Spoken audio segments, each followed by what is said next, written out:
నిన్న night full వర్షం వచ్చింది కదా, ఒడ్లన్నీ ఏమైనా అయిందా సంగతి అని పోతున్నాం. ఎక్కి పోయి చూద్దామని పోతున్నాం. అంటే ఒకవేళ తడిచినా ముద్దయినా ఏమైంది, ఒడ్లు రైతు బాధ ఇట్లా ఉంటుంది. ఇక స్టాండ్ వేసి రప్ప ఊరుకుడు ఇక పట్టలు కడిపోయి చూసేసరికి కాలువలు దాంట్లో మొత్తం నీళ్ళు ఉండేసరికి ఏంది తడిచినా ఉన్నాయా పోయినాయా అని మొత్తం చూస్తున్నాం. ఇది తీసినాక తెలుస్తుంది తడిచిన తడలేదా అని. మొత్తం అక్కడ పొక్కలు పడ్డాయి, అక్కడక్కడ తడిచినాయి, కింద మొత్తం నీళ్ళు నిన్నాయి. మొత్తం అంతా అక్కడక్కడ మొత్తం తడిచినాయి. అన్నీ ఏం చేయాలో అర్థం కావట్లేదు. నీ బతుకు చివరకు చేరుతుంది ఏ చితికు. నువ్వు పండించే ధాన్యమే దేవుని గుళ్ళో ప్రసాదం. ఆ దేవుడికెందుకు తెలియదు మరి నీ ఇంట్లో నీ విషాదం.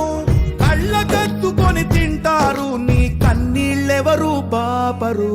రైతు రైతు రైతో పాడుగాను నీ రాతో.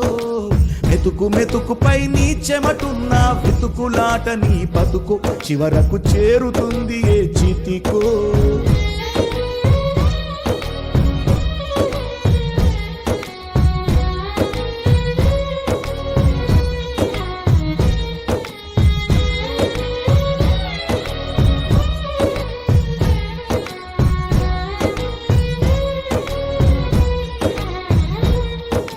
లక్షలు పెట్టి బంగారం కొని బలాదూరుగా ఎవరున్నా నువ్వు పండించే ధాన్యమే, లేకుంటే అందరూ శూన్యమే.